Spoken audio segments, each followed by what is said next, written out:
우리 하나님께서 우리를 사랑하셔서 우리 귀한 찬양대 가사처럼 우리의 마음이 차갑게 식을 때 주께서 우리를 붙들어 주실 줄 믿습니다. 지금까지도 그랬고 앞으로도 마찬가지입니다만 우리 인생길에 무슨 일이 있을는지 누가 압니까? 모릅니다. 그래서 때로 주를 위해 열심히 내기도 하지만 그런가 하면 이러저런 일로 상처를 받고 힘이 들고 그래서 마음이 답답하고 착잡하고 식을 때도 분명히 있죠. 그때 낙심하지 마세요. 왜요? 나는 주님을 붙들 힘이 없지만 주님이 나를 붙들어 주시는데 그걸 믿는데 주님이 우리를 붙드신다고 그러잖아요. 나는 놓을지 모르겠어요. 한눈 팔지도 모르겠고 넘어지고 자빠지기도 하겠죠. 주께서 우리가 눈물을 흘리고 연약할 때 또 슬플 때 다가오시고 위로하시고 우리의 오른손을 꽉 붙들어 주실 줄 믿습니다. 그 믿음이 있어야 됩니다. 그 믿음이 있어야 내일도 모레도 2022년도 살 수 있습니다. 우리 그런 은혜 속에 2022년도도 우리 주와 함께 승리의 삶을 살아가며 하나님을 기쁘시게 해드리는 하나님을 기쁘시게 드리는 게 우리의 삶의 목표 아니겠습니까? 제일 중요한 거 아니에요? 하나님을 기쁘시게 해드려야 됩니다. 그보다 더 중요한 거 없습니다.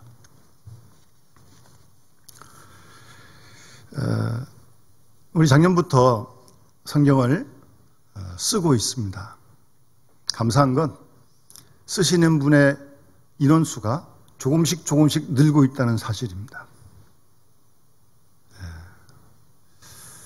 아무래도 성경을 쓰시면 듣고 읽는 것보다는 시간이 더 걸리겠죠. 그러니까 그만큼 더 우리의 마음과 생각에 그 말씀이 자리 잡게 되는 거죠. 휙 읽어버리고 듣고 잊어버릴 수 있는데 아무래도 이렇게 쓰시려면 눈으로 봐야 되고 또 시간도 들어가야 되고 그러니까 보고 읽는 거 듣는 것보다는 우리의 기억 속에 훨씬 더 하나님 말씀이 많이 거하게 되겠죠. 어쨌든 그런 말씀을 쓰시면서 받은 은혜를 간증을 또 저도 드리면서 정말 하나님께 감사드리는데요. 지난 1월 1일서부터 우리가 신명기 말씀을 지금 쓰고 있습니다. 제가 말씀드린 대로 34장이니까 이틀에 한 장 정도로 쓰신다 그러면 어제까지 아마 4장까지 쓰셨을 거예요. 그래서 오늘은 저도 또 신명기 말씀을 통해서 은혜를 받고 제목도 그렇습니다만 모세의 설교거든요. 모세요, 모세. 모세가 보통 사람입니까? 신의 산에 올라가서 하나님을 대면했던 사람인데요. 그런 분의 그 영감 넘치는 이 설교, 이 하나님 말씀 여러분 이렇게 쓰실 때 쓰는 기회가 되지 마시고요. 하나님, 모세가 이 설교를 할 때 누렸던 영감을 나에게도 좀 주십시오. 그런 욕심을 내시면서 성경을 쓰시기 바랍니다. 모세를 감동했던 하나님의 영이 지금 이 신명기를 쓰고 있는데 저에게도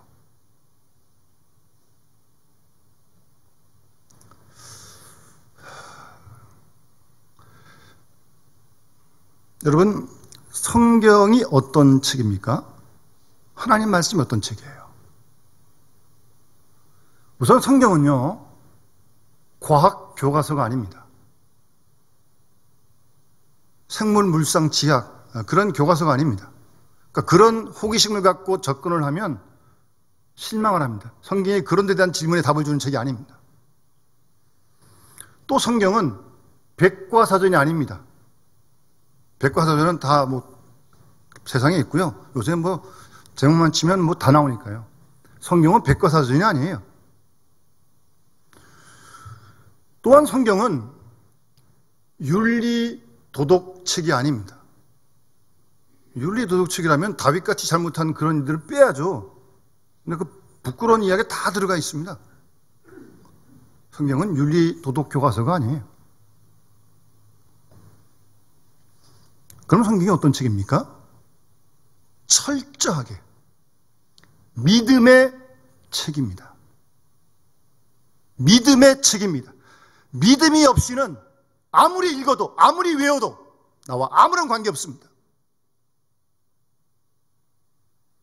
다른 종교를 가진 사람도 성경을 연구합니다. 이방신을 가진 사람도 성경을 연구합니다. 근데 그 사람은 성경을 믿고 연구한 게 아니에요.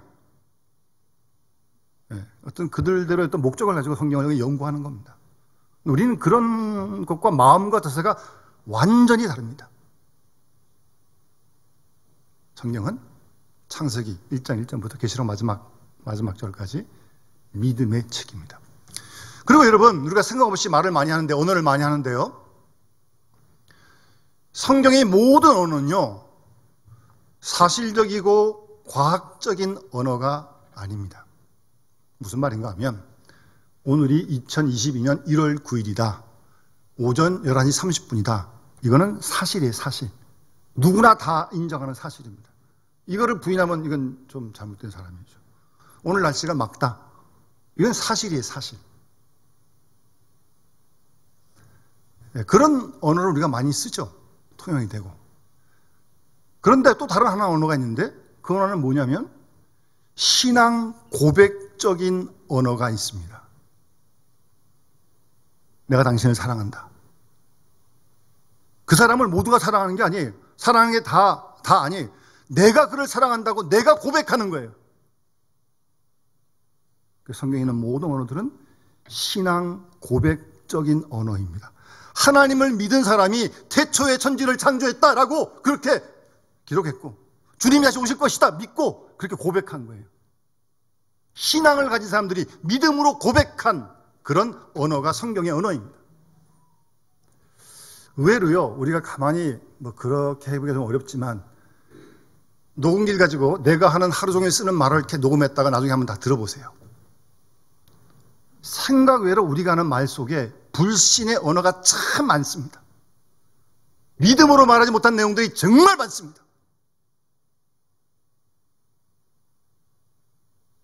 여러분, 말하는 거 믿음으로 해야 되는 거 아니에요? 입이 있다고 다 말하는 거예요? 내뱉으면 되는 거예요? 잘 기억하세요. 내뱉은 말은 절대 돌아오지 않습니다. 다 어디 지상공간에, 우주공간에 기억되어 있어요. 녹음되어 있어요. 생각하고 말씀하세요. 믿음의 말을 해야 되고 소망의 말을 해야 되고 신앙이 담긴 말을 해야죠. 여러분 이제 성경 읽어가다 보면 정탐꾼을 하나님이 12명 보냈는데 똑같은 상황을 봤는데 10명은 큰일 났다, 죽었다, 끝났다 그러잖아요. 여호수아 갈렙만 아니다. 똑같은 상황을 보고 말하는 게 그렇게 달라요. 10명의 불신의 말을 듣고 이스라엘들이 다 원통하고 약 통곡하고 원망하고 왜 우리를 죽게 하느냐. 그런 말 한마디가 그런 위험한 그런 일을 다 벌려요. 거꾸로 믿음의 말을 하고 가정에서도 소망의 말을 하면 힘들다가도 용기가 생겨요. 말 조심해야 됩니다. 함부로 하지 마세요. 믿음의 말을 하세요. 신앙 고백적인 언어를 쓰세요. 사람을 살리고 위로해주고 용기를 주고 그런 말을 써야지.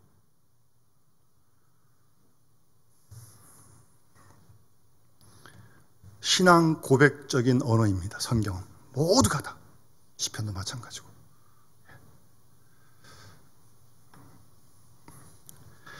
우리가 보통 신구약을 읽는데 보통 보면 구약이 좀 더 힘들고 양도 많고 그런 얘기를 해요. 신약은 그래도 복음서고 소신이니까 읽긴 쉬워요. 그래서 신약이 쉽냐 구약이 쉽냐 물어보면 많은 경우에 신약이 쉽다 그렇게들 얘기를 합니다. 물론 읽기 쉽죠, 신약. 그런데요, 다른 각도로 보면 신약이 사실 어려운 말씀이 참 많습니다. 한 예를 들어 바울이 어떤 편지가 있는데 바울의 신앙이 뭐 보통 우리 신앙하고 비교할 수가 있어요? 빌립보서 같은 데 보게 되면 정말 엄청 깊습니다, 신앙이. 그러니까 그 신앙에서 말씀하신 그 편지를 읽으려니 이게 생각은 돼도 이게 소화하기가 참 쉽지 않아요. 그런 면에서 어렵다는 겁니다.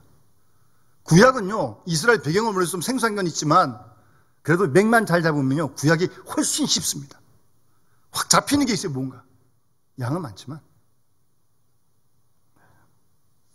저는 그런 면에서 좀 처음 있는 분들에게 성경을 어디부터 읽을까요? 그러면 창세기요, 그렇게 하지 않습니다. 창세기 읽다가 레위기, 민수기 들어가면 못 읽거든요. 지겹고. 그래서 시편을 먼저 읽으시고 가능하면 뭐 신명기도 좀 읽으시고. 왜? 설교니까. 이건 문어체가 아니고 구어체잖아요. 말이잖아요, 말. 여러분 이게 성경 쓰실 때 가능하시면 그냥 우리가 뭐 베끼기 위해서 그런 게 아니에요, 지금 이게. 소리 내서 한번 써보시고요. 만약에 아무도 없으면 딱 이 원고를 넣고 한번 설교하듯이 한번 해보세요. 내가 내게 진술한, 딱 그렇게 한번 해보세요. 또 사람들 많은데 그러면 또 좀 이상하다 그러니까 혼자 계실 때 한번 해보세요. 예. 설교잖아요, 설교. 모세의 설교. 하나님을 대면했던 영감이 넘치는. 그리고 자기는 가나안 땅 들어가지도 못하고 바라만 보고 이제 죽는데 이 후손들에게 정말 액기스로 주고 싶은 거 아니겠어요? 그런 그 모든 게 담겨 있는 게 지금 이 신명기 말씀 모세 설교 아니겠어요? 얼마나 주고 싶겠어요? 지금 자기 못 들어가는데 이 후손들에게 막 그런 간절한 마음으로 지금 설교하는 거예요, 3번.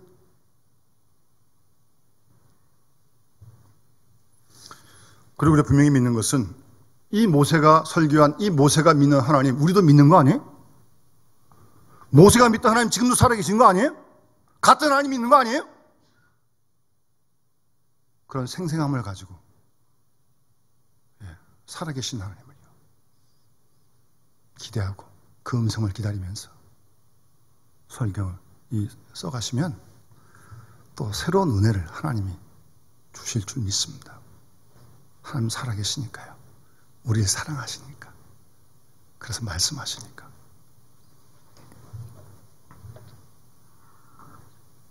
원래 이 신명기라고 하는 히브리어는요, 하데 바람이라고 하는 단어인데요. 뜻이 말씀, 그 말씀들, 원래 히브리어 이름이 뜻이 그 뜻이에요. 말씀, 그 말씀들. 그래서 이 성경에 여러 번역이 많이 있거든요. 우리나라에도 번역이 있잖아요. 70인역이라고 아주 오래된 번역인데 거기 보면 신명기를 율법의 복사, 둘째 율법 이렇게 불렀습니다. 영어 성경에는 듀토로놈이라고 되어 있는데 그 뜻도 거기를 따라가지고 제2의 율법 그런 뜻이에요. 영어 성경의 이름은요. 우리가 지금 이 성경 신명기 그랬는데 원래 이 뜻은 계명을 자세하게 설명해 주는 책이라는 뜻에서 우리 한국어 성경에는 신명기 그냥 이렇게 한 거예요. 여기서 계명은 하나님의 모든 말씀일 수도 있지만 구체적으로 얘기하면 사실은 십계명을 얘기하는 거예요. 여러분 십계명 참 중요한 핵심적인 말씀이에요.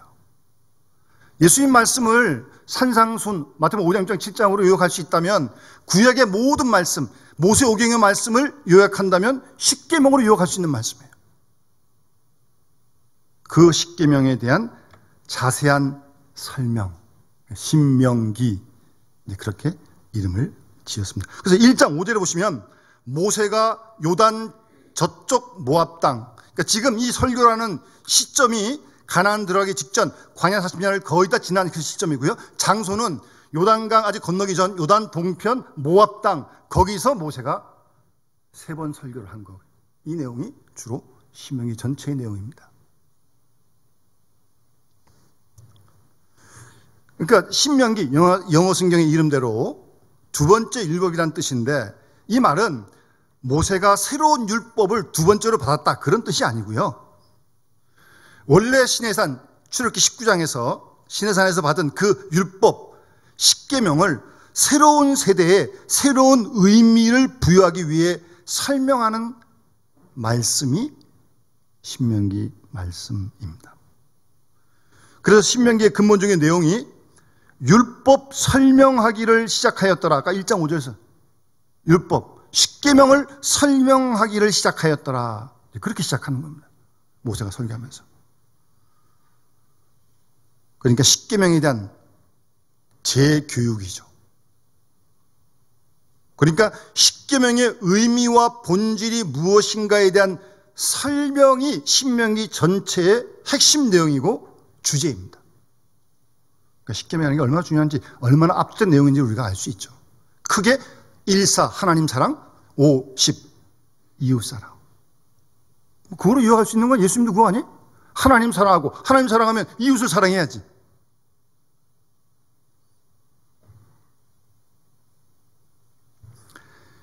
하나님께서는 이스라엘人들과 한 번만 언약, 계약을 체결하고 끝내시는 분이 아닙니다. 그 언약을 보존하고 제독하고 그 언약에 대한 개념이 약화되면 또 그 언약을 새롭게 갱신하시는 살아계신 하나님이십니다. 그래서 아까 말씀드린 계속 1장에 4장, 4장 끝부분부터 26장까지 길게 두 번째 설교, 세 번째가 27장부터 30장, 마지막 31장 이하에는 모세의 죽음과 여호수아가 등장하는 그런 이야기로 구성이 되어 있습니다. 이 신명기에는요, 땅이라는 단어가 153에 나옵니다. 그리고 유업, 기업, 가나안 땅이 그들의 기업으로 주신 땅 아니에요? 그게 36회가 나옵니다.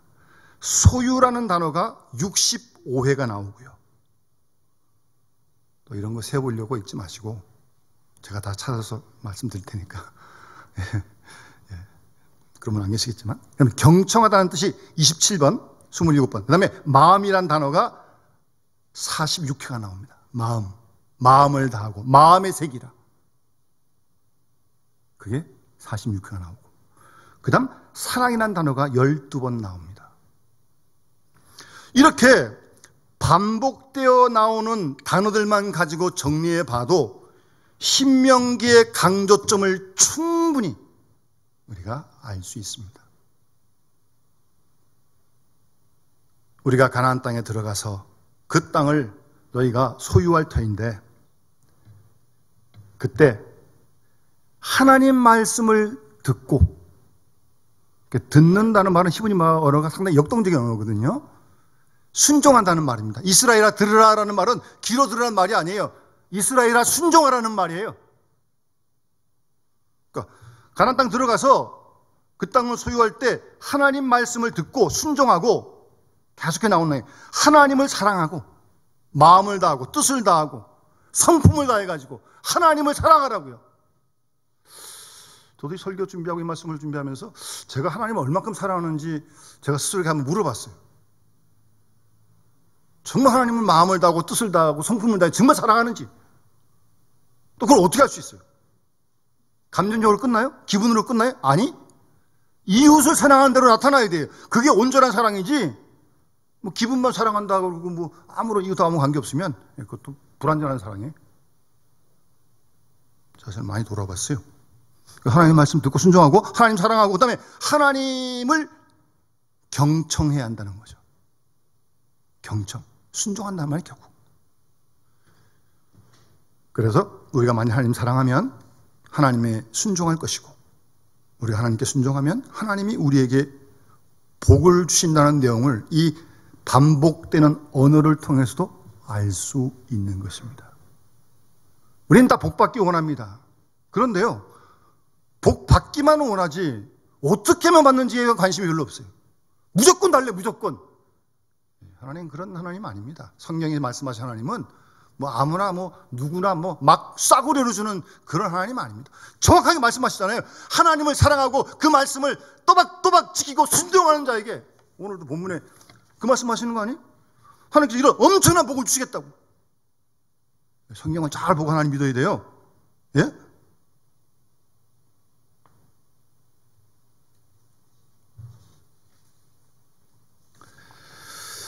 그러면서 앞으로 계속 신명기 써가실 텐데요. 또 읽으실 텐데 신명기에 중요하게 강조하는 몇 가지 내용들이 좀 있어요. 다시 좀 나눠드릴 테니까 기억하고 신명기를 읽고 쓰시면 하는 마음이 간절합니다. 첫 번째는 이 신명기를 통해 모세가 강조하는 내용은 하나님이 역사의 주관자시라는 겁니다. 우리 그거 믿는 거 아닙니까? 하나님이 개인이든 가정이든 나라든 이 온 우주 만물을 주관하시는 역사의 주관자 아니십니까? 여러분 믿습니까? 우리 그거 믿는 거 아니에요. 그러니까 작은 일이든 큰 일이든 이 모든 일을 주관하신 분은 하나님이시라는 거죠. 원치 않게 코로나19로 지금 2년 넘게, 지금 가까이 넘게 지금 우리가 모든 세계 지구촌이 지금 몸살을 앓고 있는데 이것까지도 하나님의 역사심 속에 있는 거 아니겠어요? 좋은 것만 있는 거겠어요? 아니에요. 작은 일이든 큰 일이든 모든 시간과 역사를 하나님이 주관하신다. 그래서 중요한 것은 이 역사라고 하는 것은 하나님의 활동 무대이다. 그런 내용을 모세가 힘있게 설교하고 있는 거예요. 여러분 하나님 우리가 살아계신 거 믿는 거 아닙니까? 그 하나님이 오늘도 우리 가운데 역사하시는 거 아니에요? 예의주시해야죠. 예의주시. 하나님이 역사하시는데 예? 그걸 보지도 듣지도 못하고 함부로 행하면 되겠습니까? 살아계신 걸 믿는다며요. 하나님 역사하십니다. 살아계십니다. 작은 일이든 큰 일이든 하나님이 역사하고 계세요. 그걸 지금 말씀하고 있는 거예요. 모세가. 그 하나님이 오늘도 우리가 함께 하시는 거 아니에요? 지금도 주관하시는 거 아니에요?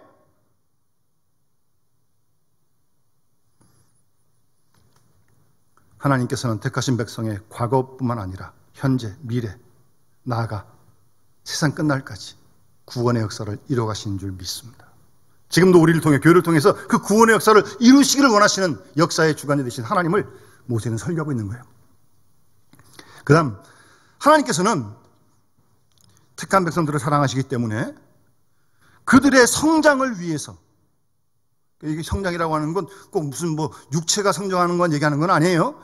신앙도 성장해야지, 인격도 성장해야지. 사람이 뭐 키만 크면 돼요? 마음도 성장해야 되고 모든 게 다 성장을 해야지. 그 성장을 위해서 하나님이 언약을 맺으셨어요. 이스라엘과 하나님께서 우리와 또 하나님이 언약, 약속을 맺으신 거예요.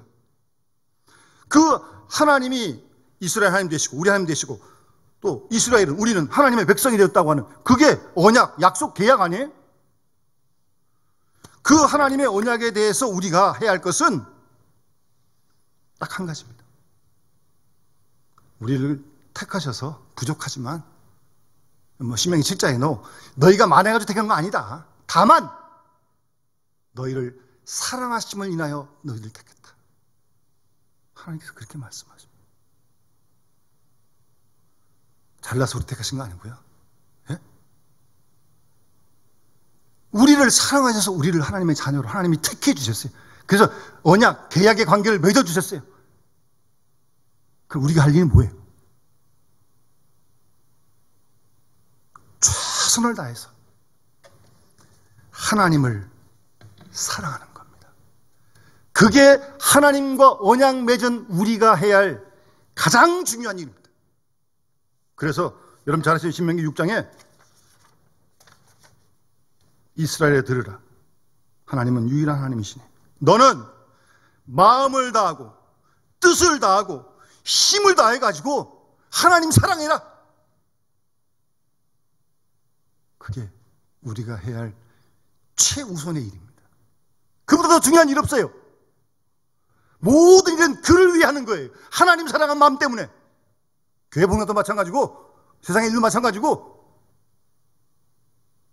혹이라도 우리가 하는 일과 말 속에 하나님 사랑이 빠졌다면 이건 큰일 날 일입니다.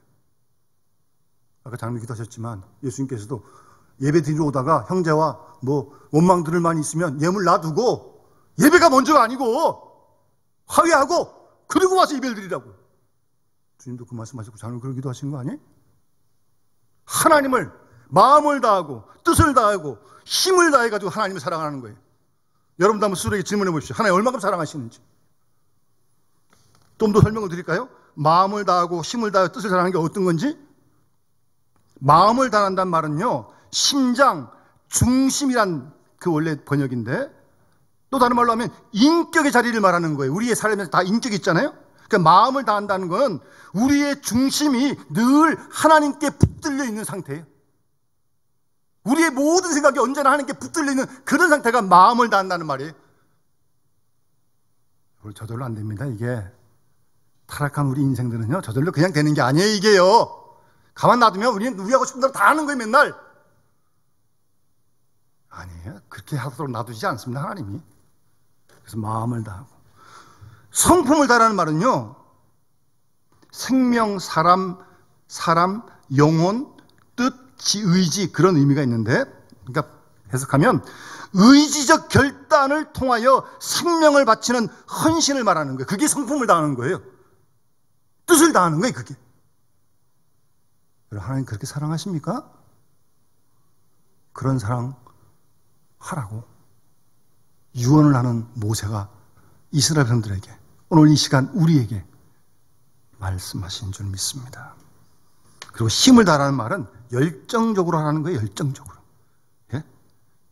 두 마음이 아니고 한 마음만 가지고 전심전력해서 최선을 다해서 하나님 사랑하라는 겁니다. 하나님 1번 우선.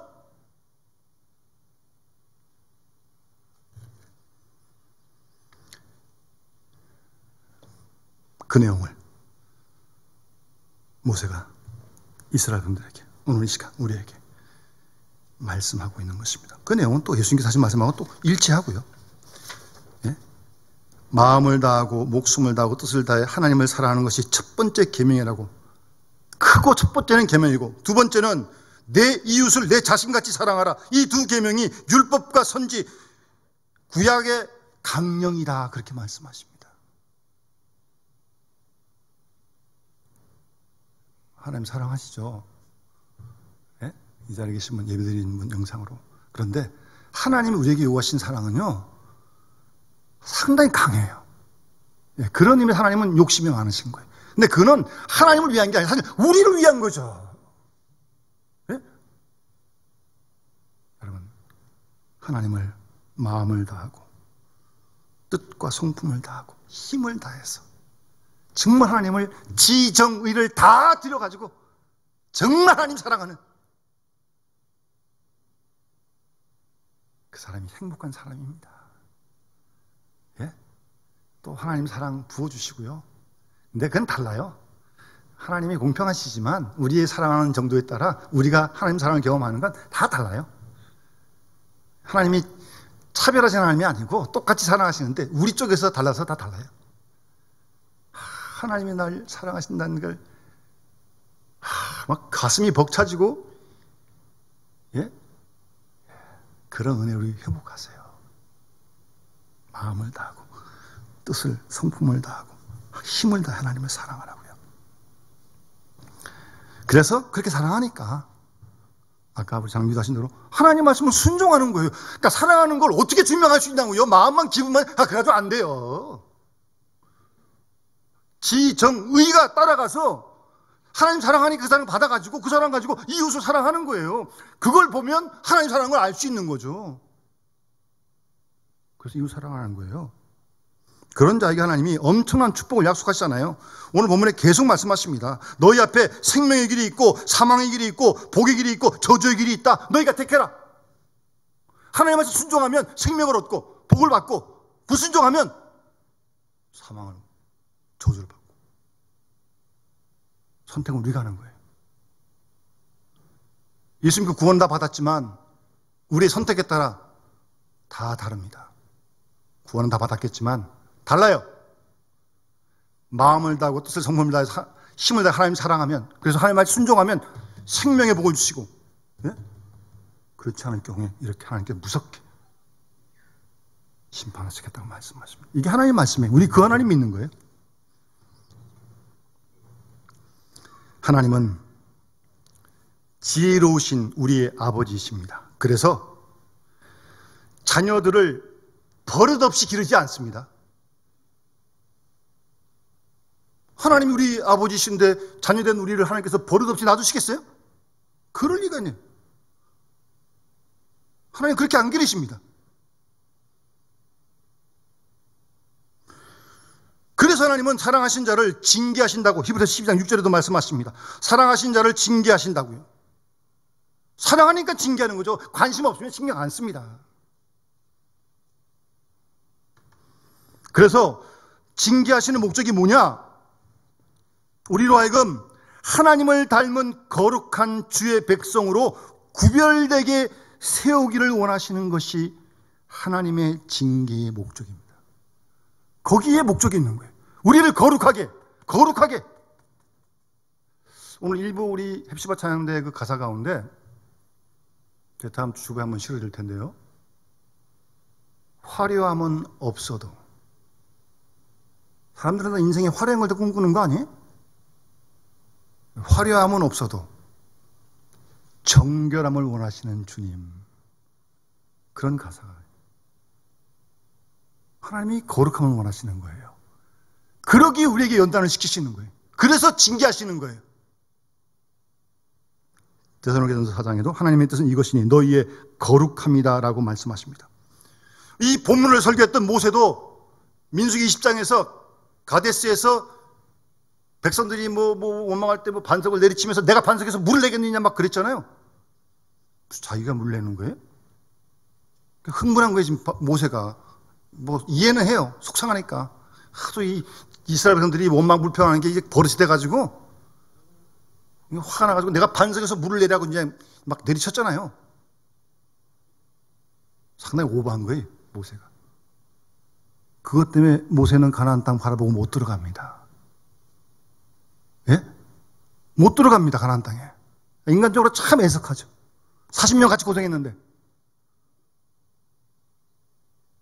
하나님이 모세를 다루시는 거예요.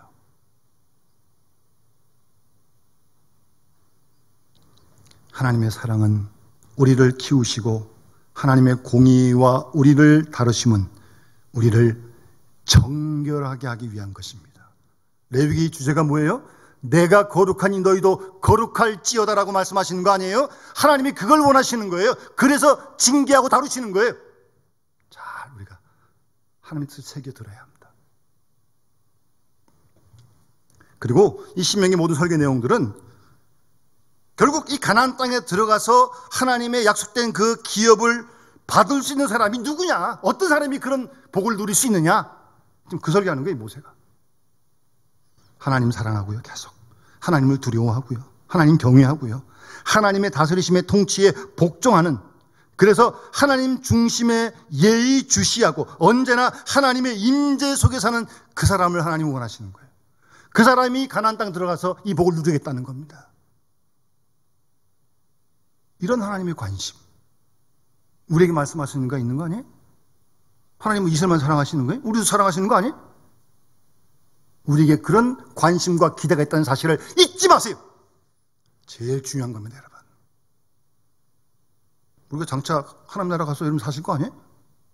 여기서 연습을 많이 하고 올라가셔야지 어설프게 하면 가서 이상해질 것 같아요. 그렇지 않겠어요? 이 모습 가지고 가서 어떻게 되겠어요? 이게 좀 꺼가지고. 여기서 많이 훈련해야 돼, 지금. 더 많이 훈련해야 돼, 아직도. 그래서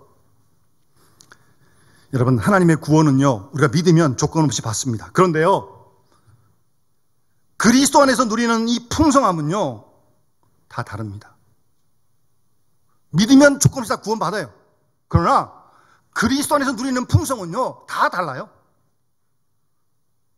기준이 뭐냐? 주님을 사랑하는 것에 따라 다 달라집니다. 요한복음 10장 10절 말씀에 예수님께서 내가 온 것, 우리의 원수적 마귀가 온 것은 죽이고 멸망할 뿐이요 도적이 온 것은요, 내가 온 것은 양으로 생명을 얻게 하고 더 풍성히 얻게 하라고 그렇게 말씀하시잖아요. 누가 더 풍성한 하나님의 은혜를 누리냐? 주님의 은혜를 누리시냐? 늘 하나님 사랑하고 하나님 두려워하고 하나님 다스림에 순종하고 하나님 뜻과 마음을 헤아려 늘 주님의 임재 속에 사는 것을 비례해서 우리가 주님의 풍성함을 누리게 되는 것입니다. 우리는 하나님 말씀, 신명기 말씀을 이어가면서 늘 자신을 알아서 자신을 잘 분별해야 합니다. 자신을 잘 겸손하게 해야 합니다. 더 이상 자신을 신뢰하지 않도록 하나님의 실패를, 이스라엘이 많이 실패했거든요. 그런 설교가 첫 번째 설교에 나와요. 그걸 말해주면서 늘 자신을 살피라는 말씀입니다. 우리는 하나님을 알아야 합니다. 하나님이 사랑이 깊으시고 우리를 정말 사랑하시지만 우리를 다루는 모든 일에는 하나님이 공의로우신 분이십니다.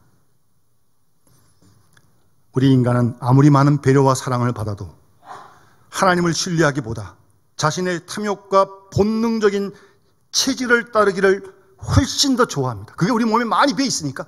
그거는 누워서 떡 먹게. 내가 하고 싶은 대로 욕심대로 하고 본능적인 하는 거는 가만 그냥 눈 한번 감으면 금방 할 수 있어요. 그거 아니에요. 우리는 그렇게 돼 있어요. 그래서 더 이상 자신을 신뢰하지 않고 신실하신 하나님의 인도하심에 감사하고 순종하고 따라야 할 것을 모세가 유언의 설교를 하고 있는 겁니다. 목놓아 설교하고 있는 거예요. 사실 굉장히 안타까운 마음이 지금. 자기 못 들어가니까. 후손도 지금 어떻게 모르니까. 그래서 신명기의 전체 주제는 하나님 사랑하는 건데, 사랑하면요 순종한다니까요. 사랑하는 걸 뭘로 증명을 해요? 순종하는 거로 증명할 수 있는 거예요. 순종 안 하면 사랑이 약한 거예요. 불완전한 거예요. 그래서 순종하라는 걸 계속 말씀하고 있는 겁니다. 4장에도 28장에도. 그래서 순종하는 자에게 하나님께서 엄청난 복을 약속하십니다. 장수의 복부터 시작해가지고 기업을 얻고 지식과 지혜를 얻고 열국의 인정을 받고 하나님의 가까이 하심에 함께하고 이런 모든 복들을 순종하는 자에게 하나님께 주시겠다. 계속 설교하는 겁니다, 여러분. 우리 2022년도 이제 오늘 9번째 날인데 앞으로 올해도 살아갈 날이 많습니다. 그리고 어떤 일이 날지 우리가 알 수 없습니다. 그래 불안, 두려움이 있죠. 그러나 확실한 건 어떤 상황이 오든 정말 하나님을 사랑하고요.